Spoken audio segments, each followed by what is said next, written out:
नमस्कार। आज काफ़ी दिनों बाद मिलना हुआ। थोड़ा स्वास्थ्य ठीक नहीं था और अब भी है, चल रही है वो यात्रा भी, शरीर की भी और ये भी। खैर, आज की बात करते हैं। आज सुबह सुबह ही ऐसे ही पास में एक रेलवे स्टेशन, तो मॉर्निंग वॉक के लिए मैं ऐसे ही गया।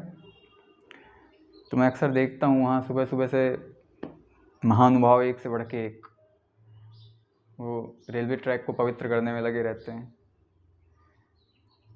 तो कोई एक सज्जन होंगे, वो अपना मल विसर्जन करके बड़े आराम से चले आ रहे थे। मैंने कहा रुको, आज थोड़ा इनका भी उद्धार किया जाए।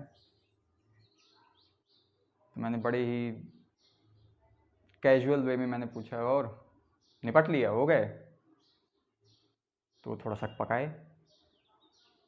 फिर मैंने दोबारा पूछा, और कराए, हो गया? तो झींपा भी और मुस्कुराए भी। मैंने कहा क्या घर में नहीं बनी है क्या? यहाँ आना पड़ता है, इतनी दूर मेहनत करनी पड़ रही है। तो क्या बताएं भाई साहब, अभी अभी गाड़ी आई है, जनरल कंपार्टमेंट में थे और वहाँ हम कर नहीं पाए, तो अब हमने कहा कि यहीं पे कर लेते हैं। मैंने कहा इतना कॉन्फिडेंस तो तभी आ सकता है जब आपकी आदत हो यहीं करने की। तो मुस्कुरा दिए, कहते हैं हाँ बात तो सही कही आपने। तो मैंने कहा बताइए, आपकी ये जो आदत है, ज़रा सी आदत है, वो आपको पता नहीं क्या नुकसान पहुंचा सकती है। और खैर, पर्यावरण में तो जो भी असुविधा हो रही है आपकी वजह से, ठीक ही ठीक है। और यहाँ जो सुबह आपकी वजह से लोगों को जो अनुपम दृश्य देखने को मिल रहे हैं कि लोग सुबह सुबह से आप ही के दर्शन कर रहे हैं वजह बेवजह। तो कहने लगे क्या बताएं भाई साहब, यहाँ पे पास में गांव हैं, कितनी दूर से। मैंने कहा ऐसी कितनी भी आदतें होंगी। एक सज्जन और निकल रहे थे, वो अपना बढ़िया साफा वाफा डाले, भगवा एकदम वेशभूषा साधु संत की, और वो सिगरेट फूंक रहे हैं वहाँ सुबह से। उनकी अपनी आदत है। तो मैंने कहा इनमें मत जाइए, ऊपरी चोगे में आप ही जैसे हैं, इनकी अपनी अलग आदत है। तो और मुस्कुराए। मैंने कहा देखिए, जीवन ऐसा ही है, और जितनी आदतें आपको ऐसे ऐसे कृत्य करवा रही हैं, वो कहीं ना कहीं आपको दूसरे ऐसे कृत्यों में भी ले जाएंगी जहाँ पे आप छोटी छोटी आदतों से मुक्त होने में अपने आप को जीवन भर परेशान पाएंगे और मुक्त नहीं हो पाएंगे। और जीवन बड़ा छोटा है, यहाँ क्या आदत आपकी क्या करवा सकती है, और उसी आदत के इर्द गिर्द आपकी सारी चेतना घूमती रह सकती है जीवन पर्यंत। वो आप भी नहीं समझ सकते। तो भी थोड़ा पहले तो शर्मा भी रहे थे, लज्जित भी हो रहे थे, बार बार बीच बीच में कुछ कहने की कोशिश भी कर रहे थे। और तभी ऐसा हुआ कि मैं जा ही रहा था, तो पास के पेड़ में से ही, पीपल का एक ऐसे ही सूखा पत्ता, मैंने कहा देखिए, हाथ में आया मेरे। तो मैंने कहा देखिए, हाथ में लेके कि ऐसे ही सूखे पत्ते की तरह एक दिन गिर जाना है आपको भी। और ऐसी ऐसी आदतें लेकर, अभी आपकी आदत हो सकता है शराब पीने की भी हो, होली निकल गई 2 दिन पहले, हो सकता है किसी और की भी हो। तो मुस्कुराए और भी। मैंने कहा समझ गया मैं सारी बातें, भीतर की भी और बाहर की भी। तो कहने का मतलब, जीवन आप अगर देखें तो कितनी आदतों का एक पुलिंदा है। आप देखा जाए तो आप जन्म से लेकर अब तक जो बने हुए हैं, वो संस्कार हों आपके घर परिवार के द्वारा दिए गए, समाज के द्वारा दिए गए, आपकी जाति के द्वारा दिए गए, या फिर धर्म के द्वारा दिए गए, वो कितनी ऐसी आदतें बना देता है। जैसे सुबह सुबह ही आपकी एक आदत देखिए, गलत है सही है ये आप जाने, एक गलत या सही आदत कि आप सड़क पे कूड़े, जैसे वो मल विसर्जन कर रहे हैं रेलवे ट्रैक पे, वैसे ही आप सड़क पे कूड़े का विसर्जन कर देते हैं कहीं भी। भारतीयों की तो एक विशेष पहचान है। तो वैसे ही कूड़ा फैलाए हुए हैं कोई। अब उस आदत की वजह से मैंने देखा कि एक स्त्री जो थी वो बेधड़क पानी बहाए पड़ी है। अब उससे अगर पूछा जाए तो वो क्या कहेगी, वो कहेगी मैं तो कूड़ा साफ कर रही हूँ भैया, मैं क्या करूँ, मेरे घर के सामने कूड़ा कर दिया किसी ने। अब सोचिए, मन का खेल ऐसा है, यदि कल को वहाँ कूड़ा ना भी हुआ तो उस स्त्री के मन में ऐसी खुजलाहट होगी कि नहीं, मेरी ये आदत हो गई है कि रूटीन है मेरा क्या, रोज सुबह पानी डालना, तो मैं पानी डाल के ही मानूंगी। ऐसा कई जगह अक्सर मैंने घर में भी देखा है कि वो आदत जो बनती है वो एक गलत आदत की वजह से दूसरी आपकी एक नई आदत बन जाती है। वो गलती फिर दूसरा भी दोहराता है, कहेगा नहीं नहीं मैं भी अपने घर के सामने इसलिए तो डाल रहा हूँ, क्यों ना डालूं बताइए। जैसे होली है, अब रंग क्यों ना खेलूं, पानी वाला रंग। तो आप देखेंगे कितने माध्यम से हम अपनी मूर्खताओं को, अपनी मूढ़ताओं को हम जस्टिफाई किए जाए चले जाते हैं। हाँ हाँ चलिए बढ़िया है, बढ़िया अच्छा है, ये भी चलने दीजिए, वो भी चलने दीजिए। बस हमारी आदत जो है वो हमें कहाँ ले जा रही है, हम किस लिए, किस हेतु के लिए हम क्या कर रहे हैं, ये हम नहीं देख पाते। तो आदतों के शिकार जब तक हम हैं, जैसा कि मैंने पहले भी कहा, तो हम कहीं ना कहीं अपनी ओर से किसी भी तरीके की चेष्टा कर लें, हम कहीं बाहर पढ़ने चले जाएं, हम किसी नए पद में पहुंच जाएं, हम कुछ भी हासिल कर ले बाहर, अगर हमने भीतर एक ऐसी मूर्खता को जन्म देने वाली आदतों का एक पुलिंदा बांधा, तो वो कहीं ना कहीं आपकी चेतना को जीवन पर्यंत दूषित करेगी। और वो आपको स्वयं से तो वंचित रखेगी ही, न केवल स्वयं से वंचित रखेगी, आपको दूसरों के साथ भी उन्हीं आदतों से, उन्हीं आदतों के चश्मे से देखने पर मजबूर कर देगी।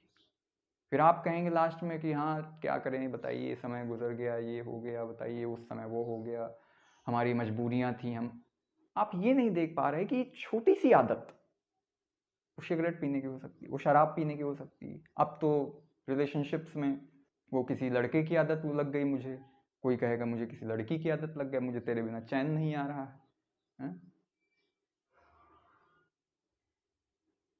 तो आप देखिए कि आदतें, यहाँ तक कि आपकी शादी के बाद पति पत्नी को एक दूसरे की आदत लग जाती है, लत जैसी हो जाती है, बिना उसके उसे सुबह की नींद नहीं आएगी अच्छी। खैर नींद तो रात ही में आनी चाहिए, लेकिन दिन की भी एक नींद जरूरी है। अगर कहीं पत्नी पहले तो घर में जब तक रहेगी तब तक टिकेगी, तो कल मान लो मायके गई है कहीं बाहर, तो चैन ना आएगा। तो हम कहीं ना कहीं आदतों की वजह से दूसरे के तो गुलाम हैं ही, हम अपनी आदतों के गुलाम भी दूसरे को बनाते हैं। ये दोहरा संबंध है। आदतें एक तरफ तो हमें बांधती ही हैं, न केवल हमें बांधती हैं, वो सामने वाले को भी बांधती हैं। न केवल हमें बांधती हैं, आसपास के जितने भी लोगों को हम संबंधित होने के बाद, उनसे एक तरीके से संपर्क रखने के बाद उनसे संबंधित होते हैं, उन्हें भी वही आदतें बांध देती हैं हमारी।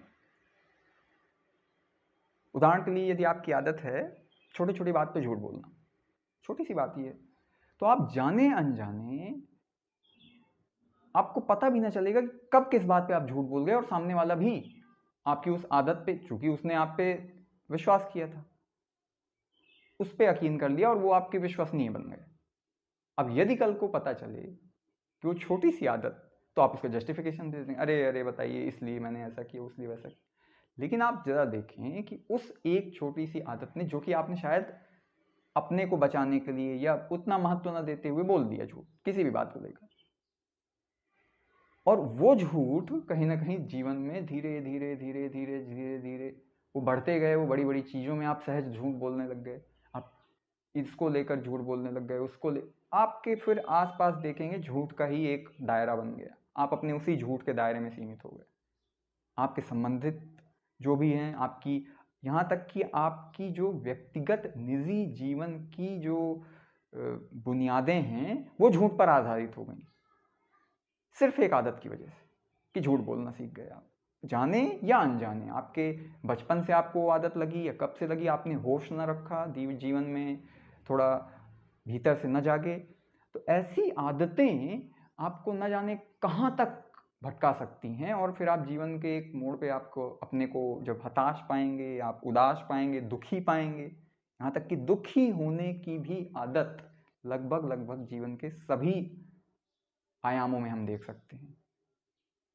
और ये हमारी जो आदत है, जैसे कोई भी व्यक्ति होगा जब कहीं भी बैठा हो समाज में या किसी व्यक्तिगत संदर्भ में बात कर, देखिएगा उनके बीच जो चर्चा होगी उसका केंद्र दुख होगा।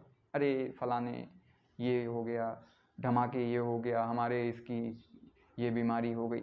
उनके जीवन में सुख का कितना भी वो हो, लेकिन उनके जीवन में बातों में कभी आनंद न झलके। वो बस इधर ये हो गया, उधर वो कष्ट है, हम क्या बताएं भाई। जैसे उदाहरण के लिए आप अगर बताएं कि उनका वहाँ एक्सीडेंट हुआ, उनका वहाँ हो गया, तो लोग बढ़ चढ़ के बताने लगेंगे। देखिए दुख की चर्चा में लोग कितना बढ़ चढ़ के हिस्सा लेते हैं। लोग बताने लगे अरे ये तो कुछ भी नहीं है, अभी देखो मेरे सामने सीधे दड़े में मौत, सीधे कुचल दिया उसने। फिर वो कह रहे तुम तो कुछ भी नहीं, सीधे ट्रेन की टक्कर हुई थी मेरे सामने।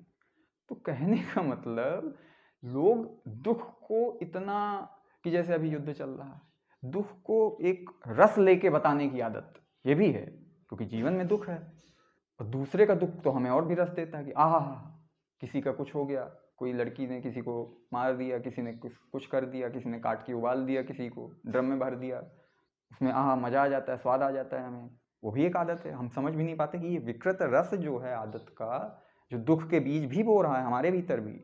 क्योंकि कहीं ना कहीं जब आप ऐसी चीज़ों में रस लेते हैं इस आदत की वजह से, वो चीज़ें आपको भी जीवन में दुखी करेंगी भविष्य में। आगे आपने अपने अतीत में नहीं झांक के देखा, यदि अपने वर्तमान को नहीं होश से परखा, अतीत के होश से, अतीत के चश्मे से जो भी आदतें थीं धीरे धीरे उनका निर्वसन नहीं किया, जो भी आदतें आपको दुख दे रही थीं, तो वो आपको जीवन पर्यंत कष्ट पर देंगी। फिर आप सोचेंगे कि मैं ऐसा क्यों हूँ, मेरी आदत ऐसी क्यों है, अब तो आदत है मेरी ऐसे जीने में। तो आपकी पूरी ज़िंदगी इसी बात में निकल जाएगी। आप उसकी आदत, आप फिर ऐसा करेंगे, आपको लगेगा कि दूसरे की वजह से मैं दुखी हूँ।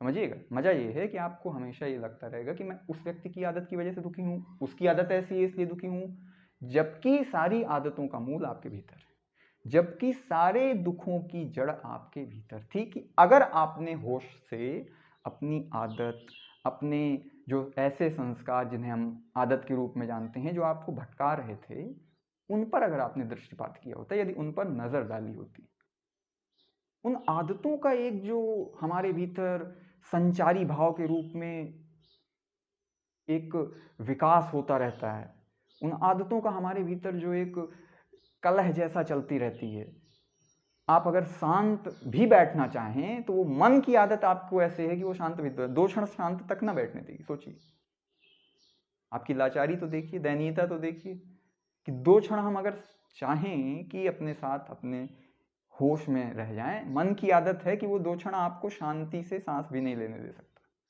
कि आप सांस पे ध्यान रख सकें। सोचिए, बाकी जीवन तो छोड़िए, दुनिया तो छोड़िए, आपकी ऐसी आदत है कि आप स्वप्न में क्या देख लें उस पर नियंत्रण नहीं है।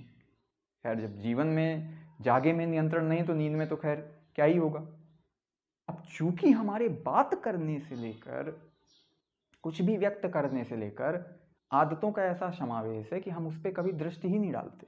हम क्यों बात कर रहे हैं, हम इससे ऐसी ही बात क्यों कर रहे हैं, हम बार बार उस जगह ही क्यों जा रहे हैं, इससे ही क्यों मिल रहे हैं। हमारी आदतें जो हैं, अब आपको लगेगा यदि हम इतना हम देखने लगे तो हम तो पागल हो जाएंगे, हम कुछ कर ही ना पाएंगे, हम तो सब छोड़ देंगे। फिर नहीं, छोड़ना ही देंगे। असल में आप होश से देखने लगेंगे, सब सारी आदतों को एक होश का चश्मा ले आएंगे आपके भीतर, जिसे आप कह सकते हैं आपका नज़रिया बदलेगा, जिसे आप कहते हैं दृष्टिकोण बदलना।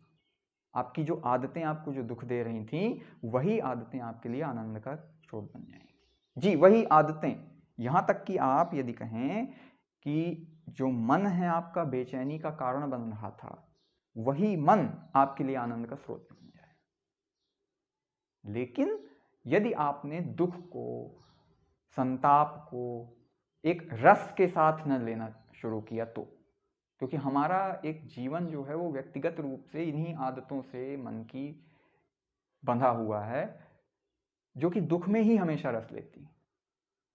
इसलिए तो आप होली जैसे त्यौहार में क्यों दूसरे को एक ऐसा क्रूरता और चुटकी लेने वाला, कि थोड़ा सा इस पे रंग डाल के इसका बिगाड़ दें कुछ। विकृत है ये रस, कि हम आज तो कोई बुरा ना मानो, होली है, आज तो हम किसी के भी कुछ भी कर दें, कोई कुछ क्यों ही कहेगा, शराब पिए हैं आप, कुछ भी बक रहे हैं किसी के सामने भी, कुछ भी। तो यहाँ पे आप देखेंगे कि होली जैसे सुंदरतम त्योहारों में से एक भी आपकी आदतों की वजह से कितने कुरूप और भद्दे हो जाते हैं। जो आनंद उत्सव होने चाहिए थे, आप अगले दिन खबर पढ़ेंगे इसने इसे मार दिया, इतने लोगों का खून बह गया, यहाँ पे ये हो गया, वहाँ पे वो हो गया। और निश्चित है ऐसा कोई गली मोहल्ला ढूंढना, शायद ही ऐसा कोई हो जहाँ लड़ाई ना होती होली के नाम पे। सोचिए, ये त्योहार हैं आपके। क्यों? क्योंकि सारा जीवन हमारा वही आदतों से घिरा हुआ है। अब जो भीतर है, गार्बेज इन गार्बेज आउट, जो भीतर है वही तो बाहर आएगा। आपने शराब पी लिया, आपका नियंत्रण और खो गया। आपने कुछ किसी को बोल दिया, वो आपे से बाहर हो गई बात, वहीं खेल खत्म। तो जीवन जब तक आप होश से ना देखें, वो चाहे वो ट्रैक में सूसू पॉटी करने वाला इंसान हो, हगने मूतने वाला, वो चाहे आप हों, कोई अंतर नहीं है। आप ये मत समझिए कि वो बड़ा दुष्ट व्यक्ति है, वो बड़ा नालायक किस्म, हम तो बड़े सभ्य। नहीं नहीं नहीं, आप वही हैं। हाँ, वो थोड़ा सा ग्रामीण है, वो थोड़ा सा रॉ है, जैसा है वैसा है, तो हम उसे कह सकते हैं। लेकिन हम जो सोचते हैं बड़े सभ्य हैं, परिष्कृत हैं, सोफिस्टिकेटेड हैं, नहीं नहीं, हम कभी नहीं ऐसा करते। तो इसका ये मतलब ना समझिए कि आप उससे कुछ अलग हैं, नहीं। हम भीतर के मल को ना जाने कहाँ कहाँ विसर्जित कराते हैं, हमें ये भी नहीं पता चलता। हम भीतर के मल को अपने आसपास ही विसर्जित करते रहते हैं। एक का कूड़ा हमने दूसरे पे डाला, दूसरे से लिया उसने उस पे डाला, उसने उससे डाला। तो हमारे भीतर जो ट्रेन चलती रहती है, उसी के ट्रैक पे हम अपना अपना मल विसर्जित करते रहते हैं। ये भी हमारी आदत का हिस्सा है, इस पर कोई ध्यान ही नहीं दे सकता। वो तो उदाहरण ले लिया मैंने बाहरी ट्रैक पर, जो भीतर का ट्रैक है हमारे, उस पर कौन ध्यान देगा? उस पर हम कब तक ऐसे ही चलने देंगे कहानी? अगर ऐसे ही चलने देंगे तो जीवन बीत जाएगा ऐसे, एक दिन मौत आएगी, काम खत्म। जैसे मैंने वो पत्ते की बात की उस सज्जन के लिए, कि जीवन ऐसे गया, पत्ते की तरह था, खेल खत्म, रखा हुआ है मेरे पास यादगार। जीवन यही है। यदि आप थोड़ा होश से चल सकें, अपने मन की पुरानी वासनाओं की आदतों से मुक्त हो सकें और प्रयास कर सकें। एक प्यास चाहिए भीतर, जो आपके सारे संशय को, सारे भ्रम को, सारे जो आपने इर्द गिर्द झूठ के जाल को बुन रखा है, वो जो आदत बना रखी है कि हम प्राण जाएं पर झूठ ना जाए वाले हाल, हम झूठ ही जिएंगे चाहे मर ही क्यों ना जाए, वो जो हमने जाल इर्द गिर्द बुन रखा है, उसे उखाड़ फेंकने का साहस चाहिए। वो आग होनी चाहिए, वो भीतर प्यास होनी चाहिए कि भाई अब चाहे जो हो, अब जीवन भी जा रहा है तो जाने दो, क्योंकि वैसे ही जा रहा है। बेहोशी में जाने से अच्छा कुछ हम कमा लें, कुछ हम जाग के ही। इतना यदि साहस आप कर सकें तो फिर आप जो भी रहेंगे, जैसे भी रहेंगे, जहां भी रहेंगे, आप सर्वतंत्र स्वतंत्र रहेंगे। आपके भीतर वो अनुशासन होगा जिससे परम अनुशासन फलित होगा, जिसे जानने वालों ने सच्चित आनंद कहा है।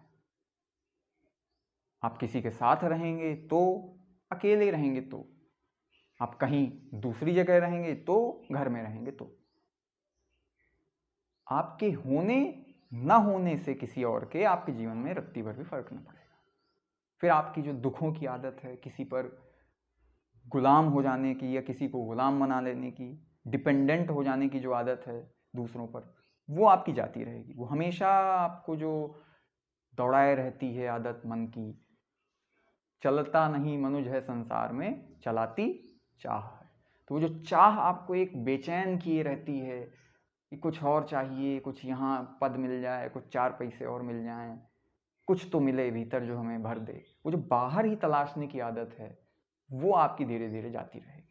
अगर आपने उस प्यास को पहचाना, अपने भीतर के उस आकाश को पहचाना, कोशिश की होश से, धीरे धीरे प्रयास से, तो जो भी प्रश्न हो वो आप लिख कर भेज भी सकते हैं कमेंट्स में, या पर्सनली, या कैसे भी करके, जो भी हो आपके व्यक्तिगत रूप से यदि मिलना चाह रहे हों, जुड़ना चाह रहे हों, बातचीत करना चाह रहे हों, तो मैंने व्हाट्सएप नंबर भी दे रखा है। तो फिलहाल आज इतना ही, और आगे यात्रा शरीर के स्वास्थ्य के साथ साथ ये यात्रा भी जारी रहेगी। धन्यवाद। आज इतना ही।